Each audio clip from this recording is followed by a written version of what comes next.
என்னை தலைகுனிந்து பார், நான் உன்னை தலைநிமிர வைக்கிறேன். நான் புத்தகம் பேசுகிறேன்.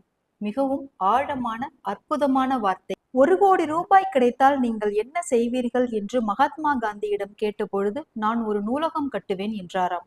உலகின் தலைசிறந்த விஞ்ஞானியான ஆல்பர்ட் ஐன்ஸ்டீனிடம் உலகின் தலைசிறந்த கண்டுபிடிப்பாக நீங்கள் எதை நினைக்கிறீர்கள் என்று கேட்டபொழுது கொஞ்சம் கூட யோசிக்காமல் அவர் சொன்ன பதில் என்ன தெரியுமா?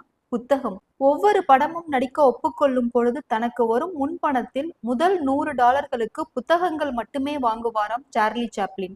புத்தகம் நம்மை ஒரு தலைசிறந்த படைப்பாக உணர வைக்கும். வாழ்க்கை மீதான ஒரு சுவாரஸ்யத்தை தரும்.